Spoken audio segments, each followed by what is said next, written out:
Yeah. Hello, everybody. I'm Kayleigh. I'm the Vice President of Marketing and Business Operations for TERPconsulting Engineers. I've been in the AEC industry for 17 years now, which is wild. I have my business and marketing degree from UNLV, and I think my career has led me to do a little bit of everything, but kind of my role today is to help shape our firm's marketing and business development strategy, operations, and leadership development. Which I think keeps it kind of exciting to have hands in a bunch of different little buckets in the company. I've also been very active within AIA and SNPS. I served as the Allied Director 22 to 23, I think was the year. And I served as the local Las Vegas chapter SNPS president from 2017 to 2020. And I earned my CPSM, which is Certified Professional Service Marketer accreditation in 2022. So very happy to be here and get the invitation. I'm excited for the conversation. So before we dive into the questions, I'm going to read a little bit about our three panelists to introduce them. Combining his passion for both architecture and marketing led Craig Galati to build a purpose-centered practice focused on creating life-giving solutions for the community. As a champion for marketing a powerful role in practice, Craig has immersed himself in the Society for Marketing Professional Services, assuming a number of leadership roles, including president of the Las Vegas chapter and society president, where he helped develop the powerful vision statement, Business Transformed Through Marketing Leadership. Through community engagement and in his role of principal at LGA Architecture, he consistently demonstrates the critical role marketing holds in a successful AEC firm, while empowering professionals to become confident and strategic leaders. A fellow recognized by both SNPS and AIA, Craig is an accomplished speaker and author widely sought after for topics ranging from leadership to innovative marketing practices. Thank you. Welcome, Craig. Next, a distinguished architect and member of the American Institute of Architects College of Fellows, Eric Roberts, has built a career that spans several decades. He has been recognized for his commitment to community-oriented projects to the rising generation of architects. Part of his commitment in his service and leadership positions in the local and state AIA chapters, including as president of AIA Las Vegas and AIA Nevada, and his work as an instructor on the university level. Roberts earned his bachelor's degree as well as his master's degree in architecture from the University of Idaho College and was awarded the AIA Nevada Silver Medal in 2015. In addition to his role at NIT, Roberts is an avid sketcher and watercolorist who founded the Las Vegas chapter of Urban Sketchers.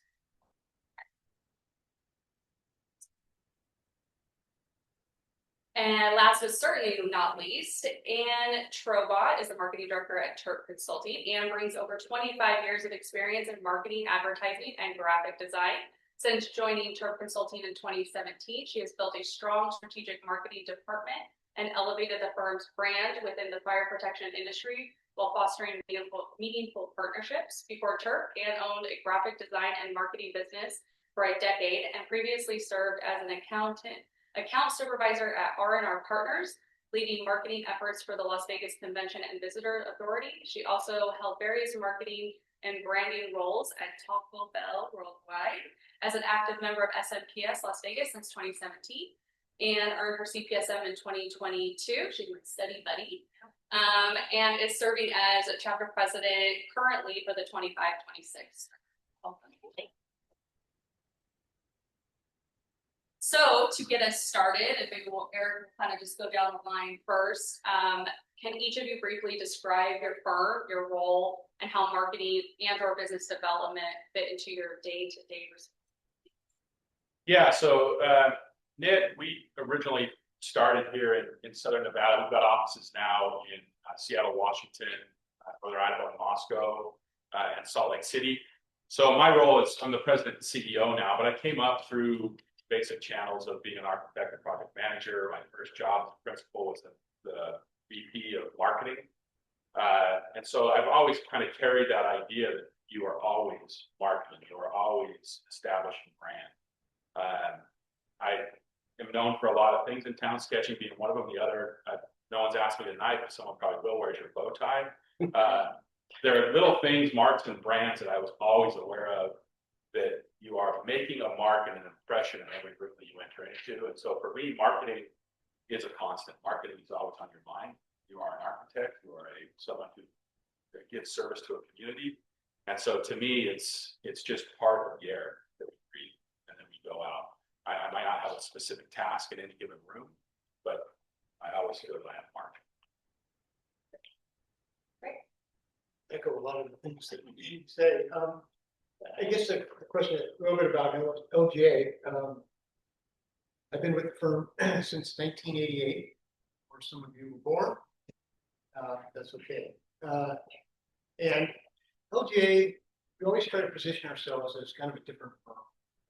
We focused on trying to do what we call the enriching lives or life-giving types of projects. And so our focus has always been more in the public sector, but trying to find the community connections to work that enriches a larger group community, something that educates, something that connects to the land. We can draw stories. So I always think about that notion of place, which so many of us use that word and stuff, but the notion of place doesn't happen without people. And so the focus is, for us, has always been on the kind of people side. You know, the natural environment is there. We need to treat it with respect. And then our clients are trying to create something that does something bigger. So that's a little bit about LGA, the way that we kind of always try to practice. Now, I kind of came up as an architect, just like the rest of you, but somewhere in the middle, I was working at JMA, and we didn't have any work, and I was watching guys get laid off, and so I said to myself, I know a lot of people. I should start calling who's getting us some work.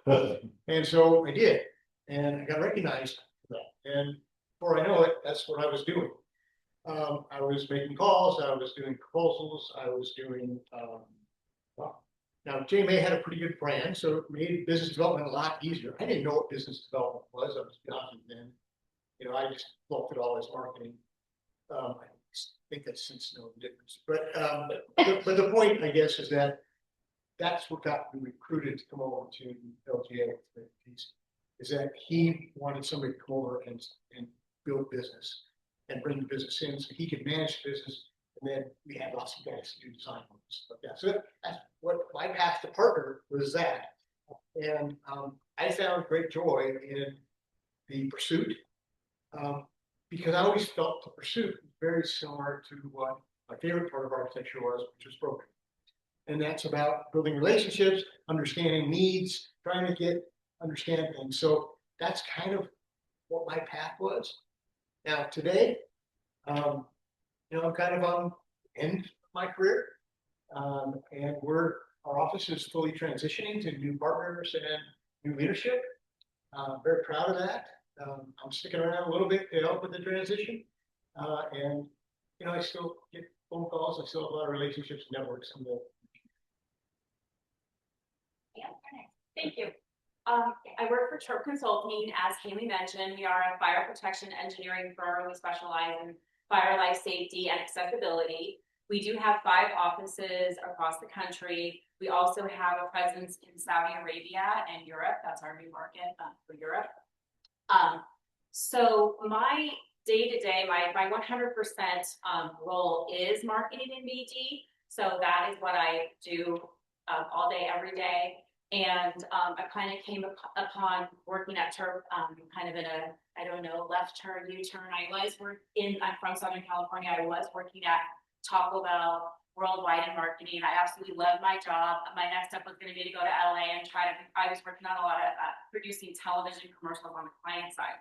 So I wanted to go to LA and I wanted to do, you know, whatever, producer movies, that kind of thing. Well, unfortunately, I got set up on a blind date with my husband, who was already living here. And so I took a big left turn and came out to Las Vegas when I got married.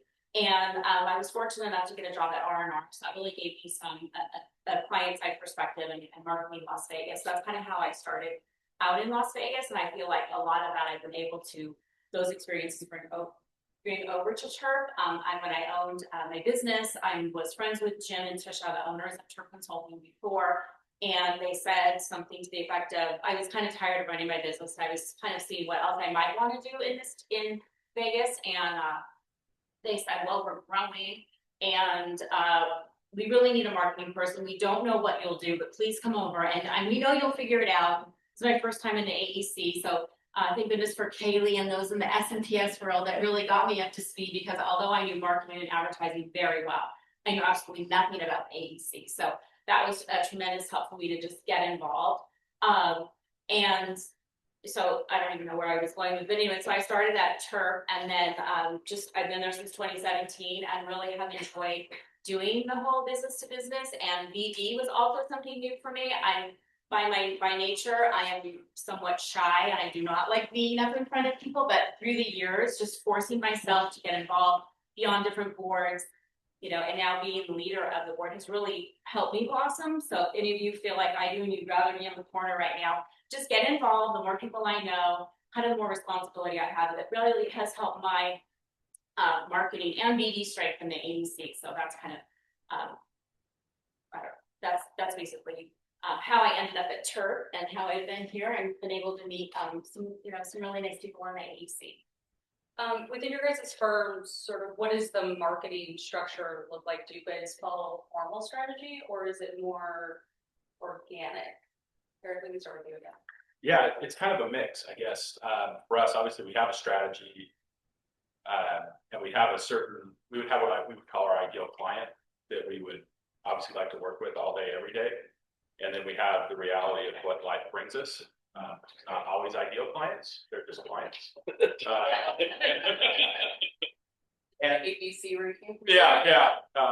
And we ought to tell the clients, so you're a C. Yeah. No, it's I think you've got to have a plan to give yourself a direction. We kind of operate this way: is the plan establishment allows us to do the thinking that's necessary, so that when opportunity arises, we at least have a metric or a framework that we can work against to say yes or no, this is a good opportunity for us or not. Because as anybody knows with any experience, it's not just the architecture taking on when you get into a relationship with a client. And so understanding all the facets that are involved in that and what it means. I often say in my office, every yes is a no to something else. So be very careful what you're saying yes to, and be very selective with your time, your talents, your money, and your effort. I love to say yes, but that often leads to me either doing something else very mediocre or having to say no to something we really wanted. And so I think the plan helps us mitigate that a little bit, but I'd say it's really a hybrid effort in our office.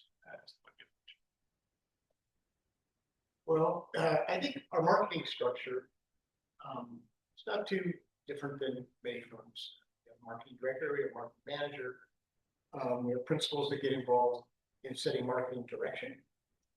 I think the key that, at least from my perspective, is that LGA has always had really good, strong marketing and has taught us what marketing really is. And, you know, marketing is, I like to say it this way, marketing is a firm talking to the world, right? And so if you do good marketing, you know, you build a brand, people know who you are, they know what you're about. So when you do business development, which is one-on-one, you walk in with they know about, right? So good marketing does it. Now, from perspective of going after work and finding the right type of work, there's a couple of things that are really important. And I always say this too: one bad project can ruin your brand. You take something that doesn't fit you, and all of a sudden you're known for that.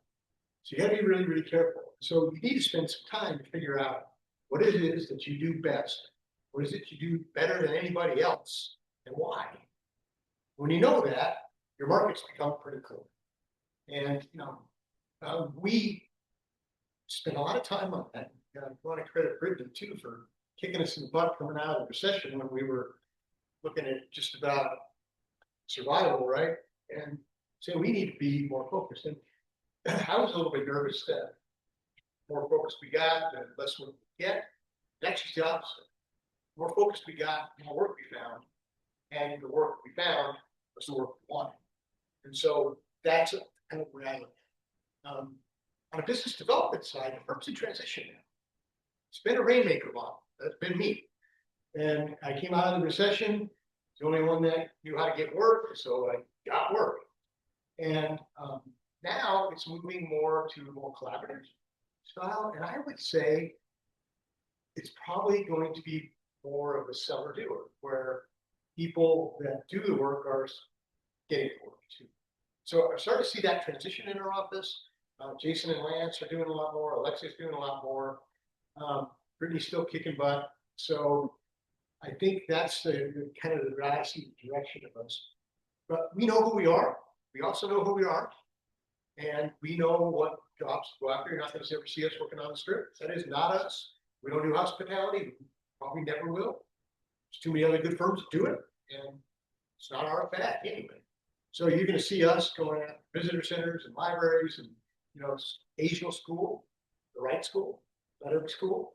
And you're going to see us going after work with nonprofits that have a strong vision, a strong mission, and we can connect. That's kind of, that's our work. Our marketing structure is that I'm the marketing director, and then my colleague Beth is the communications director. We're kind of the yin and the yang, and I'm doing the marketing and the graphic design and kind of the visuals, and then she's doing all of the writing and the technical writing. So that's really been helpful for us. As far as structure out in our different offices, we really do dive deep into each office. Each market is very different. So because we do fire protection, we literally work in any market, in any building, in any facets. So we do casino. We kind of do, I don't want to say we do it all. That sounds like we're too spread thin, but we've diversified a lot over the years. We were casino based, and so that's really been helpful to us to diversify as we get offices. We have specialists in each office where no two offices kind of have the same types of works or the same types of clients. So we've really been able to niche down into each office and really help them figure out, what do you want to do? How are we going to get there? And so I think our structure is definitely structured, but also completely organic. I came up in the world of Taco Bell, where every 6 weeks we had a module. Every 6 weeks I was pushing out a brand new commercial. I don't know if you guys know, every 6 weeks it's a new product, it's a new commercial. So just when you like something, forget it. You have to pivot, so change is good. That was one of their responses to it. That's how it was in the marketing department. We never really could just take a breath.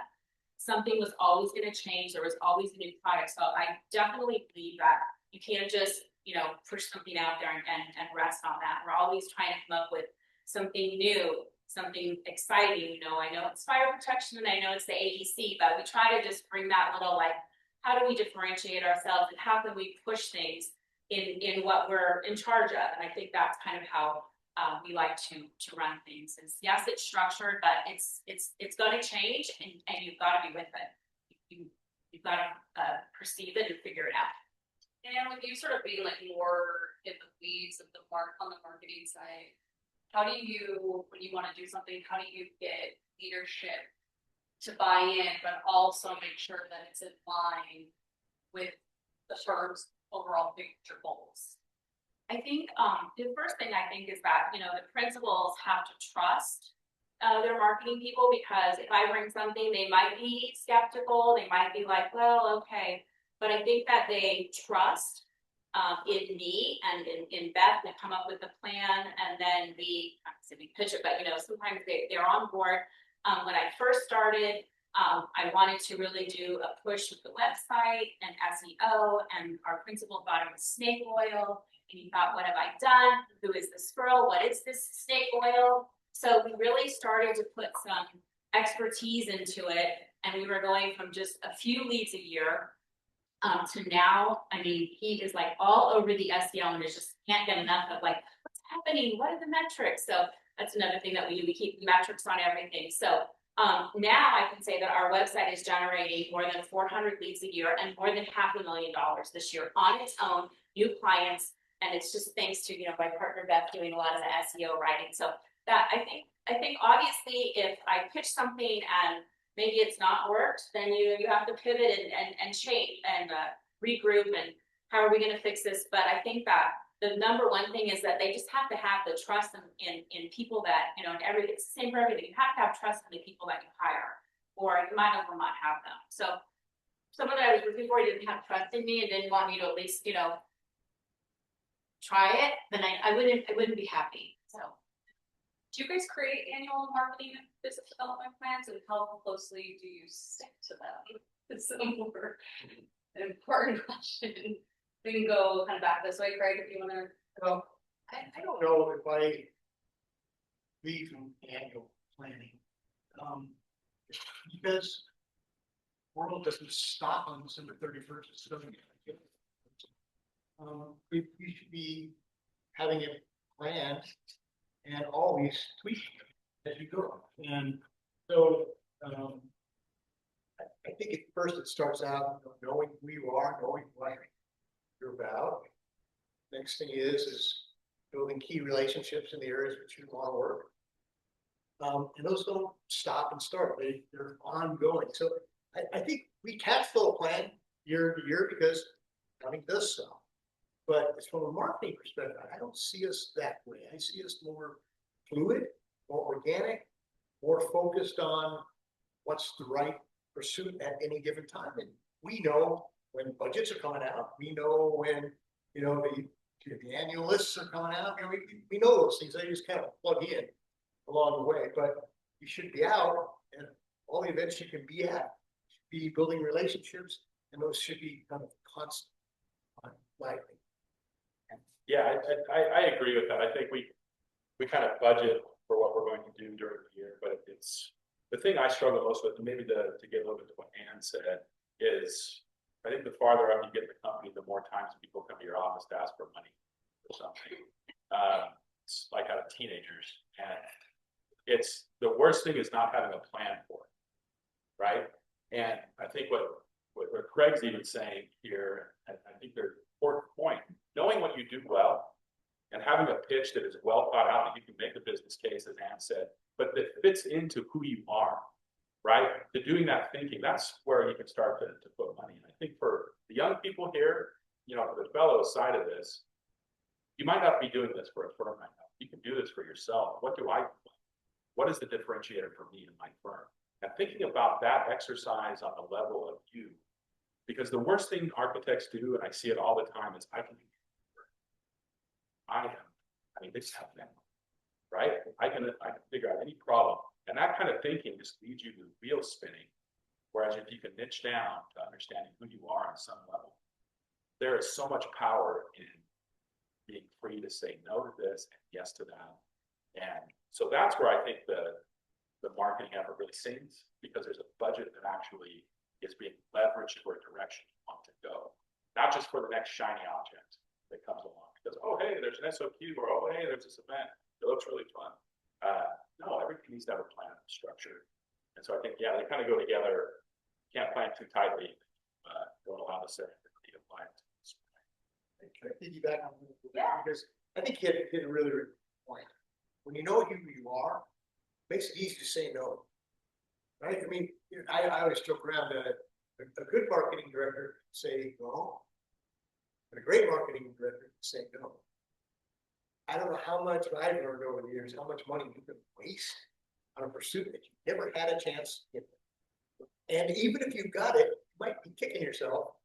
I had a mentor one time said, a lot of times we're judged by the job we don't. And it's a lot of truth. And it's hard to sometimes when there's, owners or leadership that want to take everything to your point, it's hard to go and convince them. So you have to really dial in and make sure everybody's on board.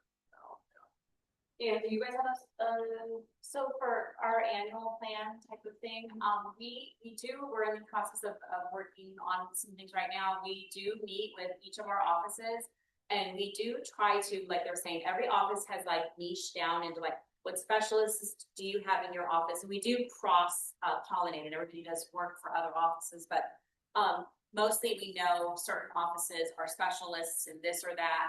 And so we do ask them to come up with 3 to 5 goals, like it can be a market, it could be a client that they want to work with, whatever. We don't really mind what it is, but we just want them to have a focus of 3 to 5 things that we can potentially move the needle on. And, it could be the year, it could be a 5-year plan. It's kind of whatever that specific goal needs. We don't put a time limit on it. So we do ask for 3 to 5.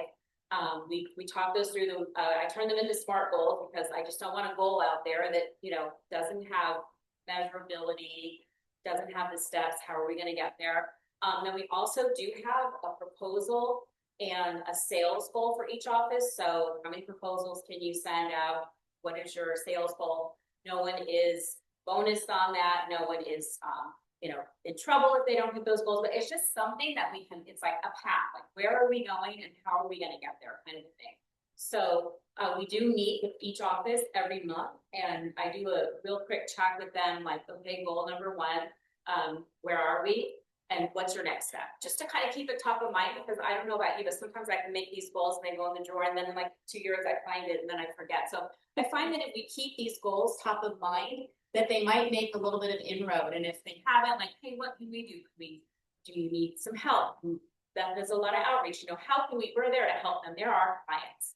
So that's how I treat it. So we try to keep them focused and moving forward. Certainly at any time, if we've gone through the steps and we just think, okay, okay, we got this client, and okay, that's done. Or maybe this isn't a viable option. We have to know that too, based on research, market changes, anything that's happening, you know, as they say, in the world. If it's not going to work, or we don't think that we can achieve it, or they just don't want to do it anymore for whatever reason, then we're done. We don't have to like keep going unlimited on that goal. So we just try to once a month kind of have like a little mini check-in. Push them to keep their sales and their proposals up. So. And Eric, we know it's not just about writing proposals. Yeah. So what is your role in cultivating relationships and then generating new business? Yeah, I think my job is to understand who I am and the spheres where I have influence. And so places where I can get out in the community, some of them are strictly business related. Others of them are related to my church or my university or Little League that I coach, or the organizations that I'm a part of that are community organizations. My job is to be there and to be a service in whatever realm they need that day, and understand that I am someone worth working with, hopefully, that I'm on drag, that if that architecture does come up, they can think of me as, I remember bow tie guy, or the guy with the pink on, or whatever it was, he's an architect, we've got a project, I need to call.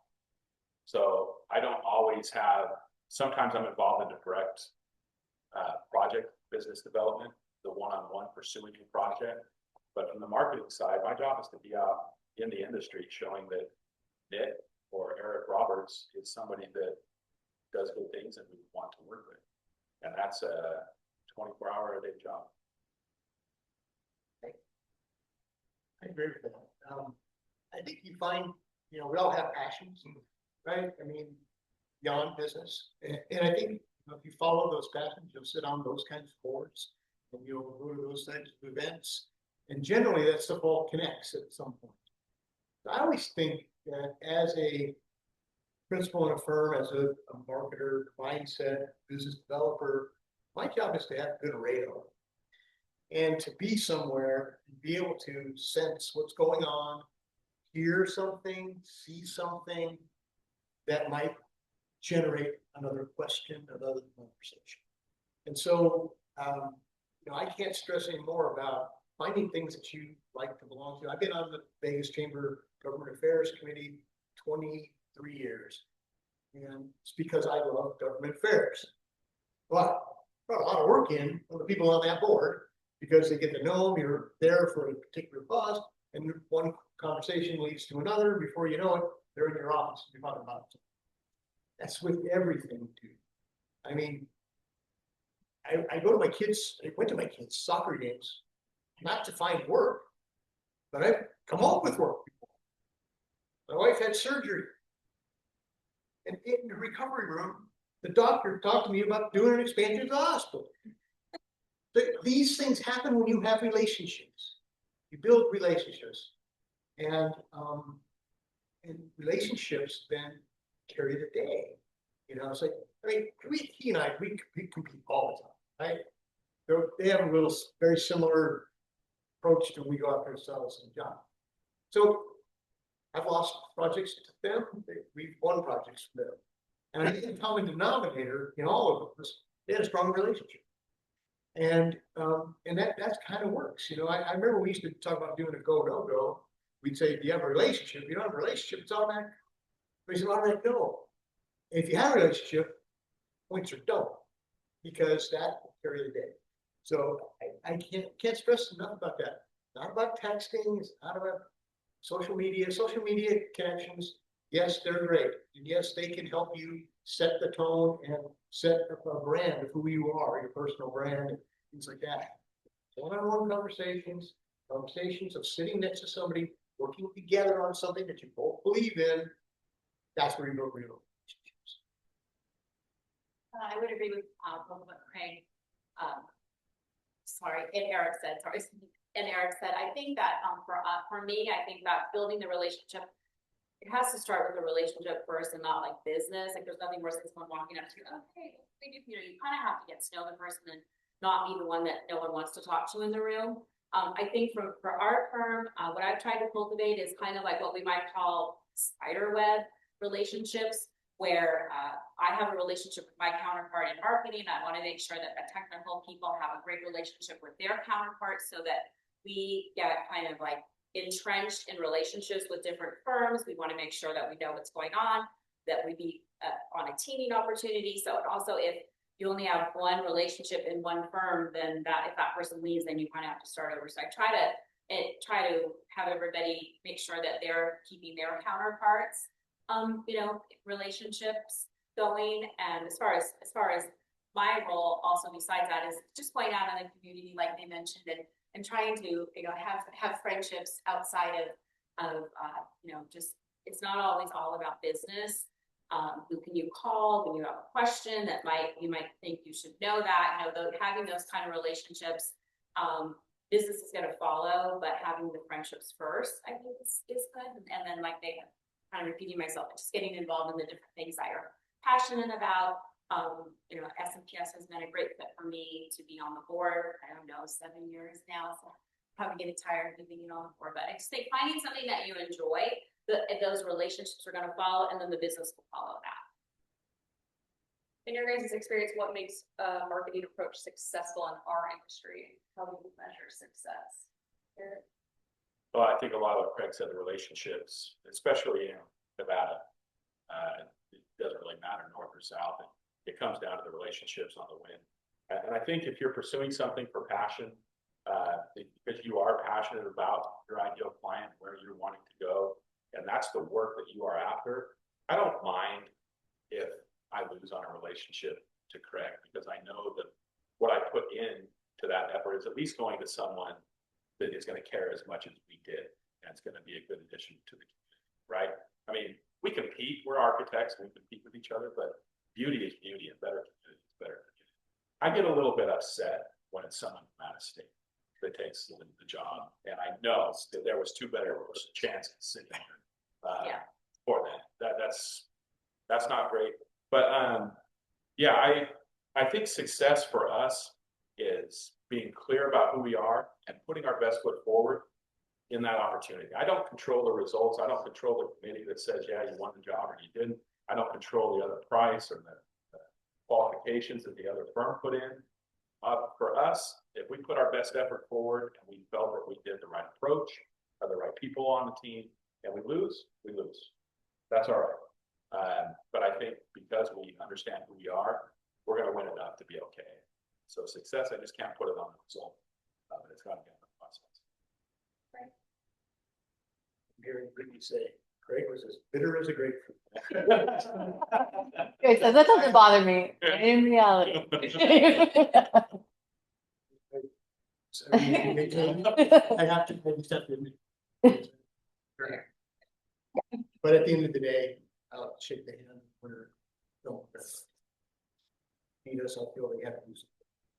I think the way how I think about success is probably, did we stay true to who we are?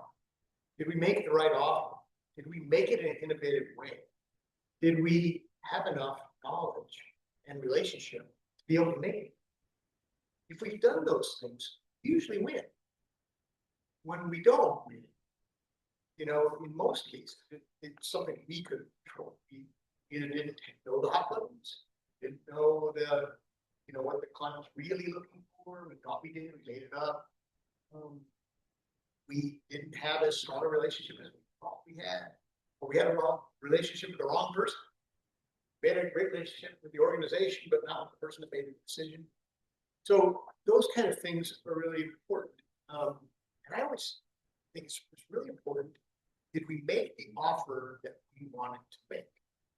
And if we made the offer that we wanted to make, and it's not an offer they want, it's okay. Because neither party would be happy. So state to get back to figure out who you are, what you do well, why you want to do it. And I use those as the metrics. So obviously we got to win a lot of work too, you know. Their ability to sell you out of the site was joking around, but we lost his belly. He goes, well, how many did you get? I go, I don't know, 4 or out of 10. He was, it man, 3 out of 10 for the Hall of Fame. So kind of put it in perspective, you know, and you know, you're not going to win them all. But frankly, there's a lot of good architects and good firms in this town. Quite frankly, we're being swooped in by everybody from out of town too. So there's a lot of good choices. We can win on the relationships that we build better than. And how do you measure success? Just from a marketing perspective, I mean, everything that they said, our principals would absolutely agree. From a marketing perspective, some of the things that I monitor throughout the year, because I'm very metric centric, the chart person, the Excel person. So we measure and track close ratios, average sale, things of that nature. And I'm always wanting to make sure that we're able to potentially push those up.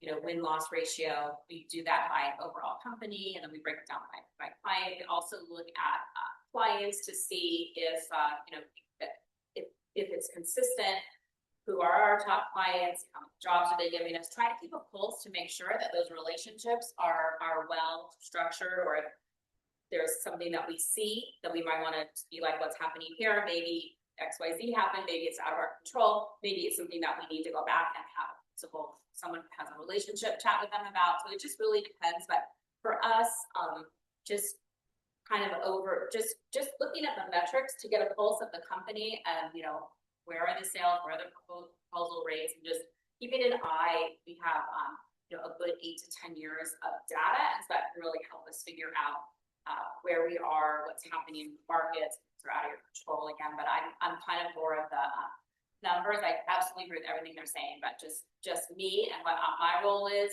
to present a lot of metrics so that everybody can see where we are, where we've been, and where we need to go. On the topic of success, could you guys share your most successful pursuit and what made it stand out? And did you learn anything that others could apply? Yeah, I think one of the funnest ones that still comes to mind was the project we pursued with the state of Nevada, 2017, I want to say. And it was for a health science building for CSN that we ended up with. And as we were going into it, we were trying to do this effort. What do we know? We have some relationships. We have a previous project, you know, a lot of the players in it. And so we set up our whole SOQ to the state as doctor's charts.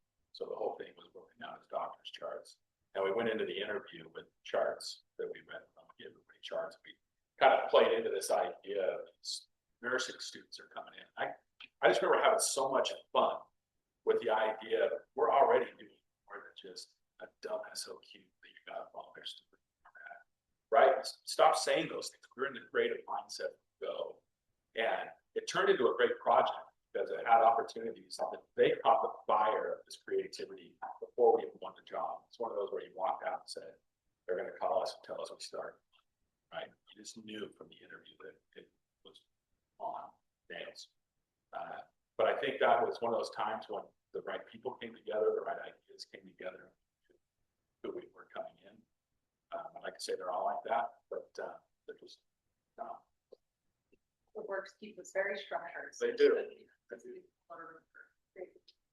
Can I tell 2 stories? Sure. Five stories. I have one that some of you may know. You know, we won the Master Plan for the Springs Reserve back in late 90s. And Before we looked around, so we knew the client really. We had relationships with And a lot of the folks were biologists and folks that were there to save Earth, right? Save the world and make this place. We knew it really, really well. We also looked at the RFQ and said, we submit this RFQ, we will lose. Because we don't have the experience, we don't have what they're asking for, we don't have those things. We knew the climate really well, it was in their heart. So we wrote a poem about the Springs Preserve and submitted that as our and we had a few other things we had to put in. I'm sure you just get completely disqualified, but took a big risk. And we won. So I think that's for me, and I don't know if I'll ever feel that again in my career, but that was the pinnacle of a pursuit that was amazing. Now I'll tell you another one, because it came right after. And I was kind of pretty full of myself, I must say. And we got invited into Zappos headquarters. But we submitted on that. We had no relationship, nobody, but we thought, maybe Tony Shane will look at this thing. So we did a video instead of a RFQ. We did this cool video. It's kind of a cartoony video. It was all about creating a movement, downtown movement by Zappos movie. We thought we were nailing this. And, it was really, really cool. Now, we got the fin number. I want to thank Bill for that and say thank you for your submittal, but we picked somebody else. And I think a lot of it is we miscalculated who was really reviewing it. We think we were Shay to do his real estate company. Did not give a crap about what we were talking about. But what I want to say is that was a risk that really had no reward. Okay. 2 years later, I get a phone call from a guy that works for Zappos. He says, we're starting a new practice called Downtown Medical. And I was asked to go find the most creative person on the planet to work on it. And I remembered your video. And so they called us up. I remember Jason and I went down and met with them, and they wanted us to talk about, this kind of hip new medical thing they were doing. And Dr. Zubin Damania, who was this rapping doctor, and that was so cool. Anyways, it was like, he goes, I hear you guys are the most creative people around, so let's do it. And so we got that job. It turned into 44 projects across the United States for IR healthcare, which ended up buying Downtown Medical, which we did. And quite frankly, that's what pulled us out of the recession and really got us to work. Now, it wasn't great work, it was good work. But so I guess I say, I want you to take 2 points. Be who you are, even when it doesn't make sense sometimes. Be who you are, because somebody's going to see who you are eventually. Second thing is, you don't have relationships, say no. We probably should have never seen it. But at least we stayed true to who we were and ended up with something in That video on YouTube. it. Video? I have this so bad. No. We'll be at your office next door watching the video for a viewing party.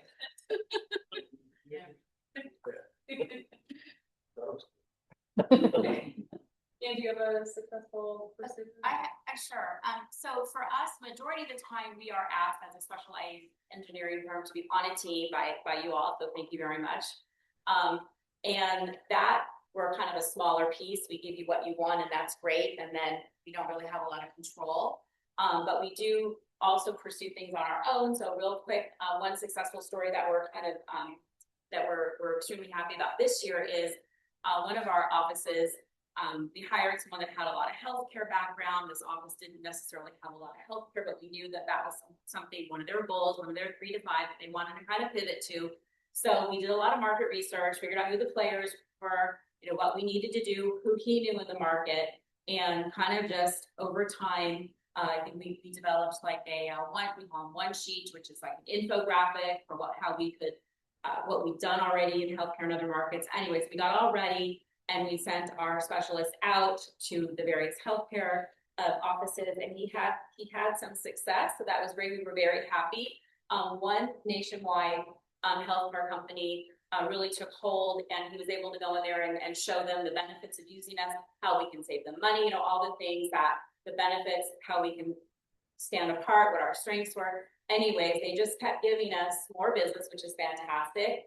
And then also started to spill over. Oh, well, we needed something in Phoenix, so started to spill over to our other markets. And then our regional director just told us on one of our last marketing calls that this firm, I think it's like the VP of facilities, has decided that we are going to be reviewing like every job that they're doing nationwide. And she's got this spreadsheet that she sends out, and it's, I think said 20 pages long. And so like she's basically dictated every facility that they need to chat with us to see if there's something we can do better, how we can help them. So I think it goes back to relationships, showing your expertise. Sure, if we got in the door and then we didn't do anything, we wouldn't have gotten this far. So I think it's really going to have a huge impact on us over the next few years if we keep up the expertise and we're just able to consistently show them our strengths and how we can help them save money. And I know it's very strict in the healthcare world. So I think that's something that we're very pleased with, where we kind of started out with like, okay, we have this new guy, how are we going to, let's find him some work. And it's turned into a really, not as fun or cool as their stories, but just a really profitable thing that we can look back on, and we can kind of see the steps that we took, that the marketing took, and that the technical guys took. So it's a win-win for everybody. So we're very happy with that. Shifting to branding, Eric, how do you actively build and protect your firm's brand? It's interesting because when we changed our name back in 2019 to NIT, a lot of people said, "What are you even doing? What does that mean?" Which was the point, actually, to get you to ask that. And it's been hard. We did it, and then the world fell apart in COVID, right on cue as soon as we rebranded. So coming out of that, it's just been important to always apply it consistently. And that's not just a brand mark, right? It's one thing to put your brand mark everywhere, and that's to get the deal done, but it's also have the brand have meaning. Does it stand for something? Is it always tied to a story that reiterates who you are and what you're about? And that's been a challenge. It's been a challenge because the world has been up and down economically since COVID, and you don't always have the best content to tie to the brand that you're trying to build. So it takes some creativity to be out there, because you've got to always be out there. You've got to always have your name in front of people, and relationships are important. The more relationships you have, the wider the funnel gets. And that's the challenge with being in 3 states. It's not obviously in one. I can fly to a lot of places, but I can't have relationships like I have in Nevada everywhere. So it's building that and having the brand stand in your place sometimes until you can have the people there to build relationships. That takes a lot of planning and really a lot of stops and starts and failures. I'm not afraid of failure. We've done a lot of things wrong. I love hearing other people do things that didn't work out too, because it's just data for, well, we don't have to do that again. I guess we learned that doesn't work.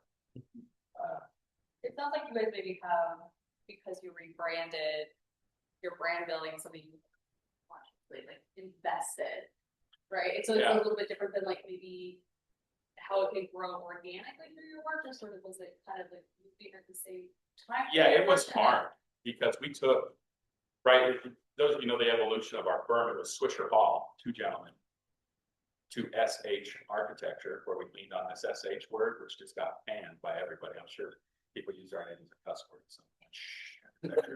And I hated it. I get called S&H architects. We had to get rid of it. No names, Nick. But all that time, when you're changing the name, trying to identify what it is you do, and that was part of the reason. We weren't 2 individuals. We weren't 2 people from the 80s who formed a firm together. I was tired of the question. We were a collective of people doing great things for communities, weaving together the idea of a new society and new creation.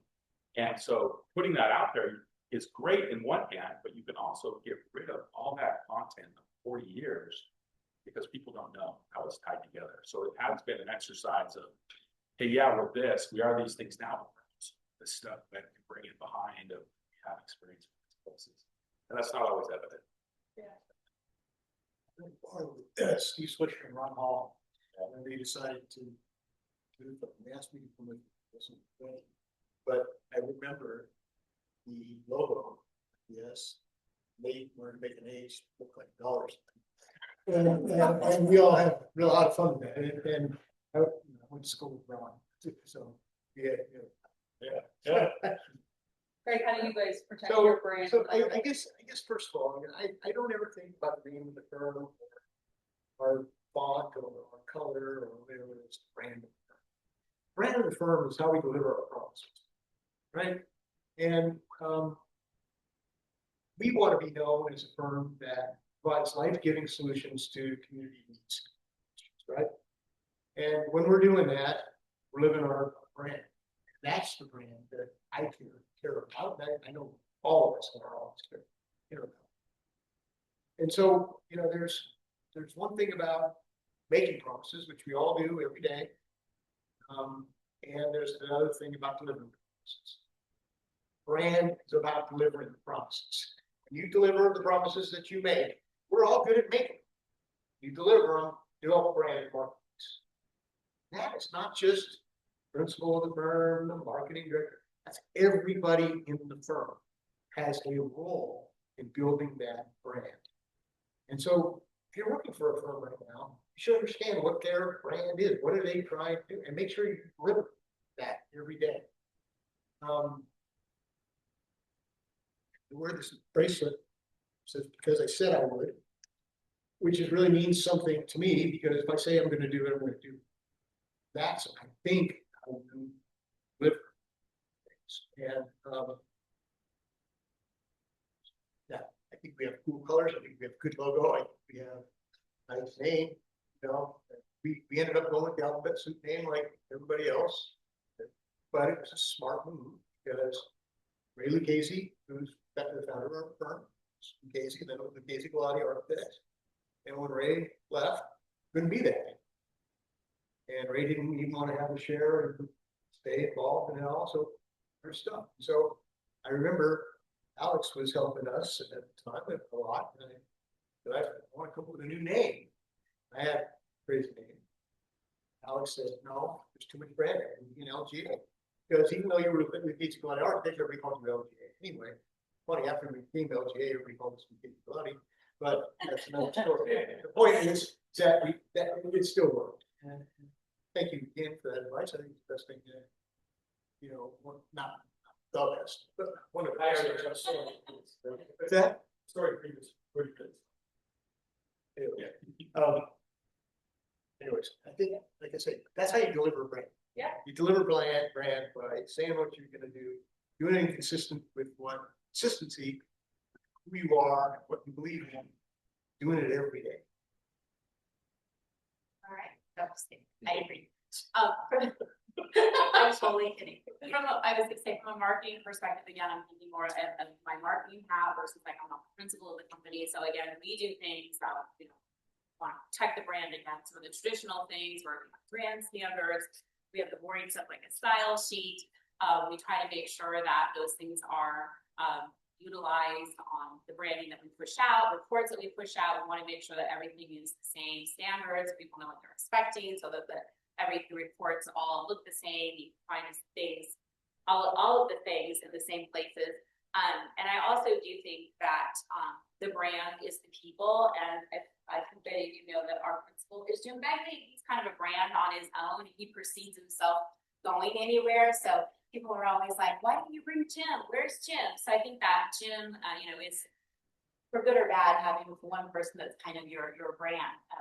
But he is our brand and our founder. So that answers the question.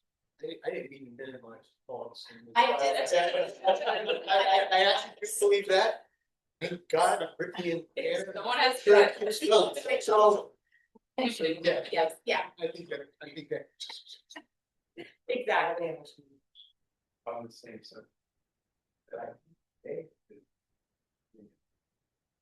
What was the any new architecture? They had some doing better. Just back in air now. Match. When I worked for Tom Dabrowski took our lot down KTA. When I worked there, it was DKG when I worked. I worked on Dabrowski and then Ed and George. Weeks I was there. But my first 2 or 3 weeks was lettering.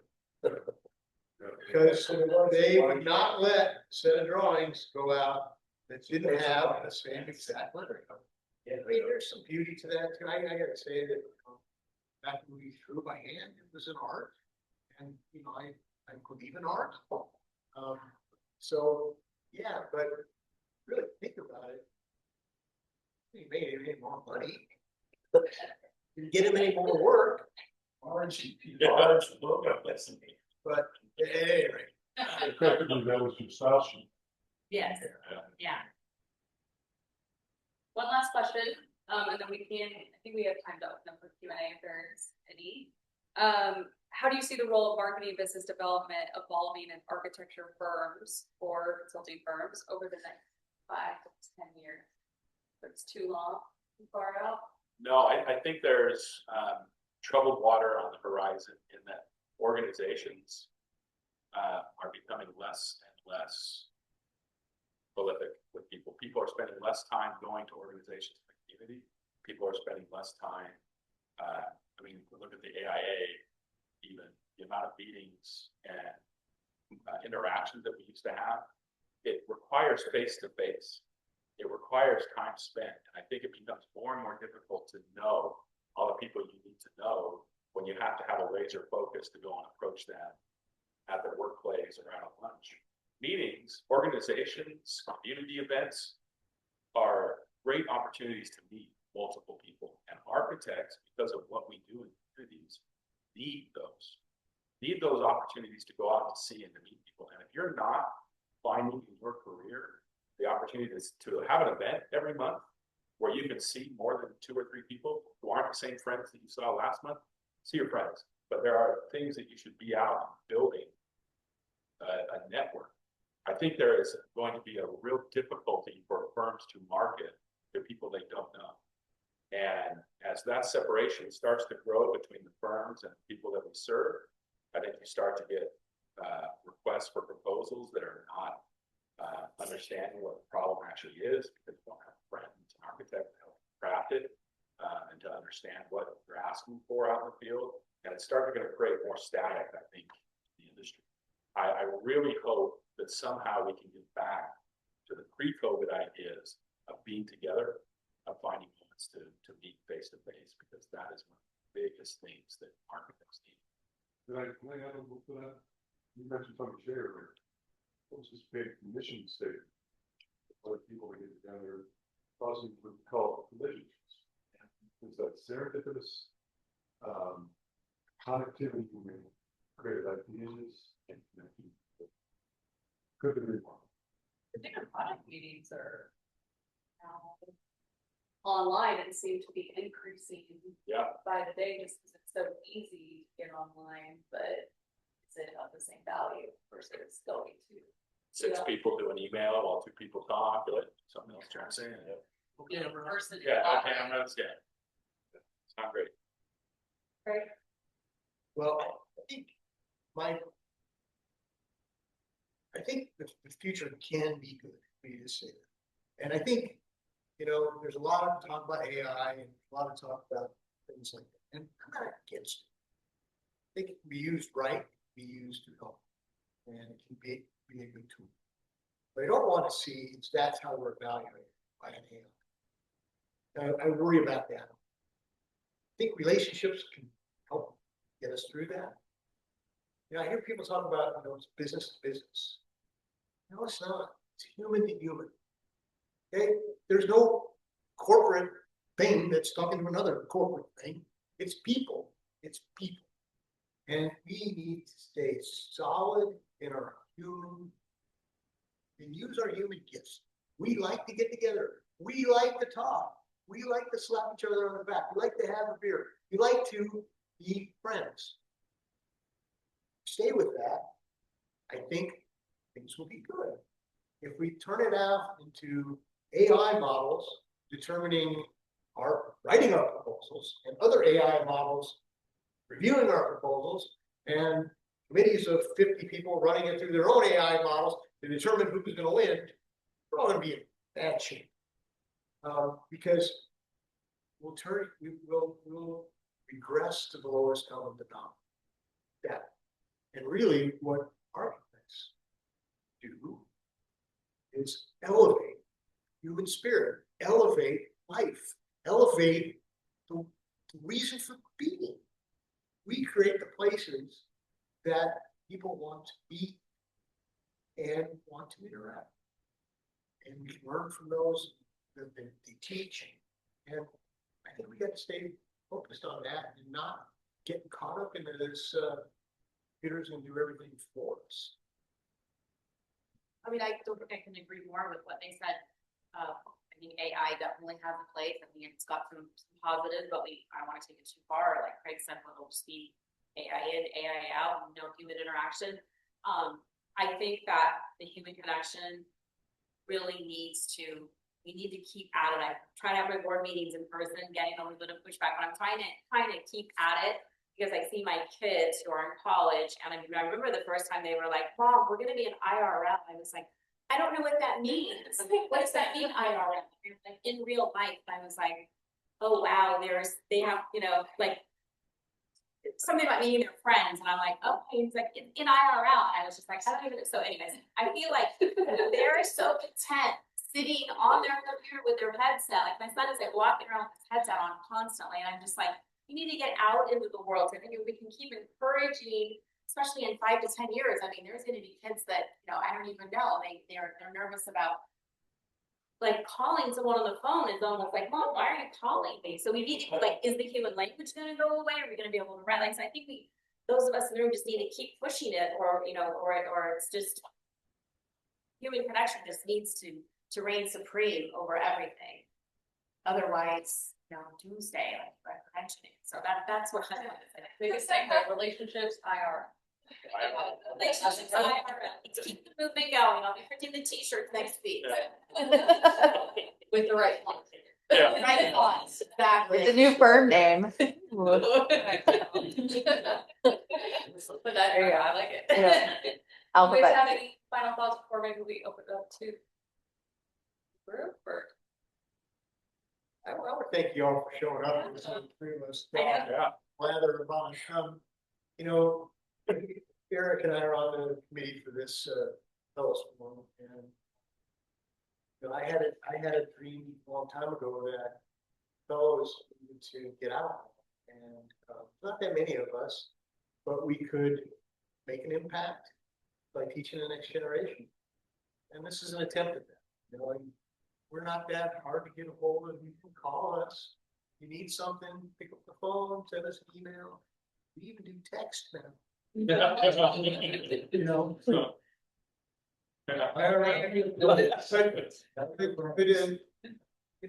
Thanks for coming out. Thanks for spending your valuable time with us, learning about something that I know all four of us are very, very, very passionate. Yeah, and I just echo that a little bit. I think one of the greatest benefits I had in coming to Las Vegas was meeting people like Ed, John, and Craig, and finding that after a couple of nervous meetings of seeing them across the room, I could go approach them and talk to them. And then as I got involved in the AIA, to really find out what architecture has been like in Las Vegas, because there's a history here, and there is a legacy left by great men and women who have built the city that is out here behind. So you're part of that now. I think taking the opportunity to be here to chat about it and their expertise that they have, I don't know half of what Greg knows, to be honest. I'm just a fan of like he is. So I'm gonna hold on to his coattails for a little while. It's pretty awesome. I think being here and taking advantage of that, because at some point Ed's gonna go play golf forever and he's gonna stop coming to me. So take the time to get to know and to chat. Take them up on that, because it might sound like lip service, but they're serious. They want to hear. They'd like to talk to you. Want to go get a meal or a coffee or an ice cream or whatever it is, they'll talk. And you'll learn more than you could ever know about your profession and the direction. Help, you're stuck. that is one of the best resources. Don't let us become irrelevant. That's the fear you have, to get over it. Nobody cares, nobody wants to talk to you anymore. Yeah. Oh, but you have a job to talk to us. So we created a forum with panels, so you guys talk to it. This is not about you, this is all about it. Just sharing your experience. Those are some of the best relationships that I've had over the past decade plus have come from organizations like AIA, SMPS, and you become fast friends when you get involved in communities and on boards, and I know it takes so much time.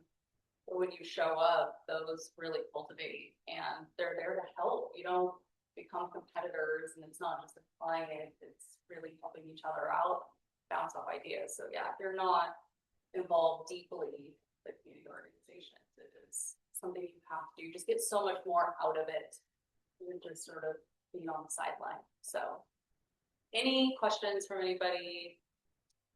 Yeah, Chris. First of all, thank you. Sharing your role. But also say that big part of AIA has been a huge part of the relationships I've been invaluable. That being said, I think one of the things that as a business owner, and as someone who wears so many hats for many people appreciate understanding, is cutting through some of the digital noise, right? Because you mentioned something that I thought was kind of interesting, which was call us, email us, and I can't express how often, and to know personally individual or anything here, but I followed up with people that I've met and called and emailed them and done every, you know what I mean, and how often we as people are inundated with that kind of information. How do we cut, right? I mean, I recently at a conference, I had a list of leads. I followed up with them when I read some of those meetings, but the ones that I didn't get a response to, I ended up just handwriting them a postcard just to try and see if, you know, something that was something you probably maybe do back in the day, all of a sudden has different meaning, right? Because of AI, because of all the things. What are some of the things that you recommend? I guess the first thing is, why are you calling? Tell me. Okay. Hey, Greg, I'd like to learn about this, or I'd like to sit down and have lunch with you. Not that you want my firm to hire your firm to do something. That's hard. Those cold calls are hard. I have to have a relationship with you, but that's never gonna happen. Okay, I'm just gonna be honest. I get calls 20 a day. People that want us to use them on something. I'm not against that. But I got a lot of other relationships that I've cultivated and developed for many years. You're gonna need to have a relationship for us to talk business.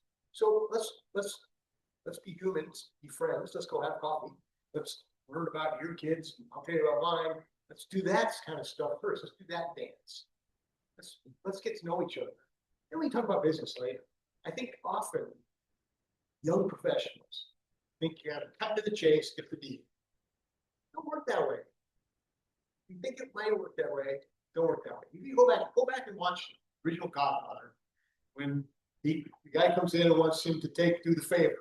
He said, wait, you never came to me with friendship. You came to me to do something. When you become a friend, then we can do something. You know? Anyways, it's the same kind of thing. I mean, not the Godfather. What's the solution? You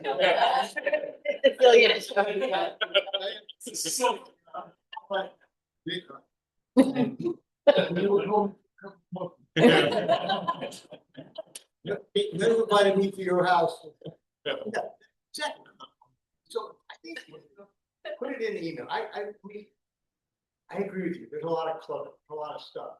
Somebody calls me, real conversation, real thing. I call back. Somebody calls me and I think it's just another gonna talk to me about a job or something. No, always have time. It's an interesting thing you bring up because I feel the same way, you know, and it's either, hey, someone else in my firm should be taking care of this. I don't want to have to make this decision about, you know, this vendor or this client. I put it off someone else. Or it is just, I got a decision. I don't have time to put this in my mind. It's not on my radar right now. I think of the shoe on the other foot as well, though. When I call, to a client and they've never met me, looking for a job. Just like the person who's calling me for 179D services, right? Everyone gets calls from someone trying to help them with 179D rebates. I know, stop. Yes. The relationship needs to happen first. And it does. I love the note card writing. I write notes all the time. I send out notes or a sketch of, hey, I was up at your site. You know, if you're ever ready to start the job, sketch your dirt pile. Yeah, it's. Any other questions? So, you know, the marketing line is great. But one of the things I'd like you guys to touch on, I like all four of you touch. Is the marketing ones. I think that a lot of times, the best marketers I've ever met were never taught to do marketing. So people just knew it and understood intuitively. It's because they knew what makes people tick. And they know that when I get inspired, I need to look on. You know, those kinds of questions to ask yourself. Can you guys touch on that? On the marketing mindset that you guys have. Some things that you have to teach people that work for you. I don't know if I can pinpoint when or how. I just knew that I cared about things. I care about different things. A lot of my colleagues. Maybe that's marketing mindset. I don't know. But I think it's about being curious. And as I said before, it's about having radar. You know, being able to see, and not just radar for jobs, but there's hints and clues about people that, you know, that you feel. And that gives you an opportunity for conversation. Gives you an opportunity for relationship. Relationship gives you an opportunity. I think that's the market mindset, my perspective. Yeah, I think at some level of care, this emotional intelligence you've got to have, looking at people, reading body language, or they don't want to be here anymore, versus they're engaged in this. Yeah, listening for those moments of connection. Oh, I've got something to connect to that. That's something we've got in common.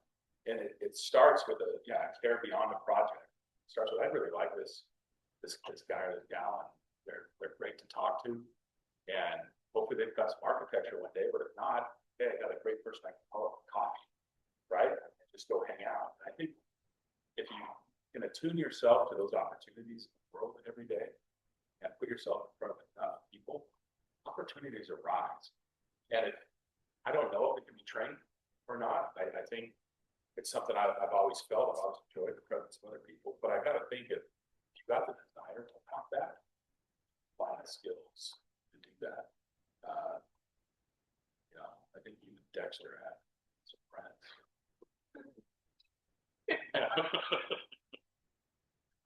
For me, the marketing mindset, I went to college and I have a communications degree. I do not have a marketing or advertising degree. I didn't know what I was going to do. I was just trying to, have some fun and get the degree that my parents really wanted me to get. And then they wanted me to go to law school. And I was like, I really do like law, but I ended up, like I said, at Taco Bell working in like an entry-level marketing position. And I just feel like it ended up being for me just like a passion to want to solve problems. What does someone need? How do we solve this problem? That's kind of what marketing and business are about. And then just also like that creative urge to be creative. And I think, I don't know how I would teach it to somebody. I don't know how to tell them. You could ask yourself. It's easier for me to teach or tell someone like you're always doing these, but passion part, wanting to solve a problem, just always having that urge. Always had an urge to create things. And I think I told Beth when I was young, I thought I was going to be a creative writer. We know that's not the case. But I was always making I was always creating books like in grade school. But I took so long on drawing and doing all the pictures that I never quite got to the story. But I always thought I'm going to get creative writer, but really I was trying, I was more focused on the art and the creation part, but I didn't realize that until, getting into my marketing and advertising stuff. So I feel like it's in you. I don't know. Yeah, I kind of agree. I don't know if I would I'm like, oh yeah, I have a marketing mindset. I just know that I care a lot about what I care about. Yeah, exactly. So I'm called particular. I get called particular a lot. I like things this sort of. Is that the nice way? Tab. But so I find passion in what I do. I find passion in the projects that we help design in the community. I think when you're sort of pushing it down in our firm, which is engineering, it's a lot of teaching about the building the relationship part. It's a little different sometimes. Maybe architects and engineers, maybe they're more alike than we think. We think you guys are very extroverted. I don't, maybe not. No. Yeah. I think our mindset sometimes in our firm is like, what do you guys actually do? Do you guys do it? Like, what do you guys do? So I think it's trying to teach them how to find those ways to connect. And so that's sort of kind of where we teach them that marketing mindset. It's really building relationships and connecting on a human levels, the conversations that we have more than anything. But I think as far as like branding, not marketing, I don't know. I just always have. I don't know if it can't be taught. I think if you find yourself looking at the world and the people in front of you as projects or ends, right? Or something I just got to get something out of, you're not in the right headspace. That is not what marketing is about. Marketing is what can we gather together? What can happen? It's a relationship. It's an open-minded curiosity about life and people in general that drives you to want to do that again. Because I don't always walk into every that wants to talk to anybody. Sometimes I walk through like I got myself. All right, let's just get through it. And there's days like that for everybody, but I generally find that if I'm open to the idea of talking to someone, I will learn something about my community, about the world around me, and meet someone that's pretty passionate about something I might not have heard of. That to me is that marketing desire. You can tell yourself to care until you care, right? Even if you got to make it till you make it, I guess. Very curious. Yeah, it's curious enough to know. First to around it, always close it, right? We've been talking about these kind of things. Quite frankly, my dad is a construction worker. I think he got the very best advice. Never learn anything when you're talking. And so you don't have to be there to make a pitch to somebody. You should be there to listen. And when you listen, you know you might be able to contribute, might not, but you know where you're at, right? Questions? I'll contribute some. That's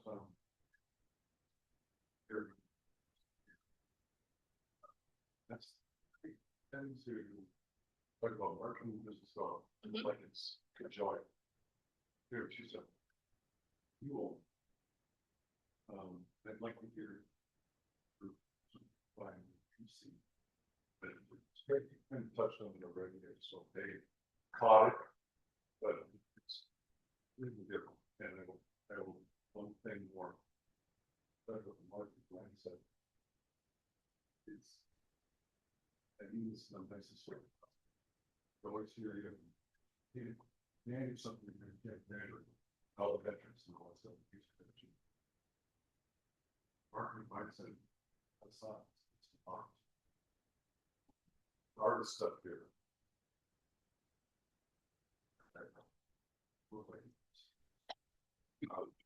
Nope. But we want to navigate that the best, and we're not extroverts. I mean, architects helps out hours and hours and hours. That's the hallmark of an introvert. We have to learn to be outgoing and to move into a pattern. And so I give it to the guys and gals up here to do that sort of thing. Not very. But anyway, back to the question. Define your minds what marketing. For me, I think the business development part of it is the relationship building. I mean, if I had to pick one thing, I'd say BD is, you're always doing BD. I don't care if you're a client about spending time to tell everybody, like you're always doing BD. No matter what you're doing, it is business development because you're cultivating that relationship or you're not. which is not good. So that would be the business development portion, and maybe the marketing portion, I think it was more of the traditional, trying to solve a problem, trying to figure out how you can break through and be different, and, try to push those sales or move the needle for your product or service.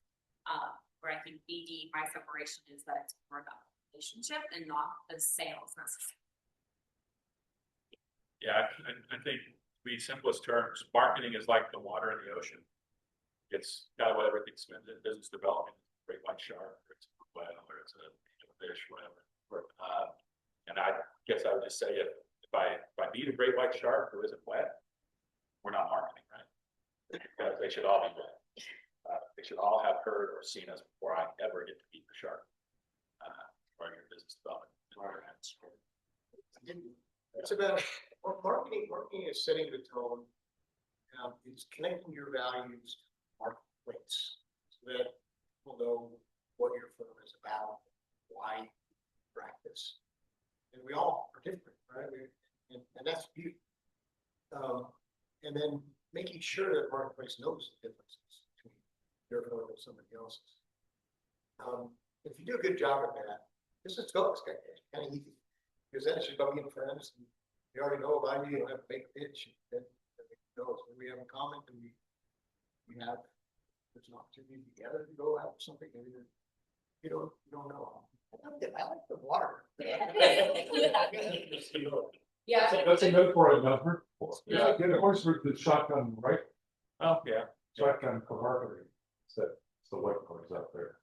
Rifles, go ahead. Yeah, I want you, that's my I want to write something that gets you this point. Yeah. So, Yeah, I was different metaphor, a little too violent. Yeah, for different day and age. Yeah. Always, to sum it up, business development is the relationship building. It's the external thing that's sort of how in the community, building the relationships and marketing is sort of that support that, can explain and show the image, the words, explain what you're doing, what you're talking about. So it's sort of the behind the scenes support the messaging. I think we use it wrong. Everything's- We interchange the terms. Yeah, exactly. Another question. You always define knowing who you are. Somebody comes in. Have you ever had occasion where you're the right firm, it's the right project, and you meet the person and you go, okay, we're Yes, said no that. absolutely. Sometimes you can have the right project. Person you're about to get married to, okay. It's just not something you could just feel it. Yeah. Had that happen.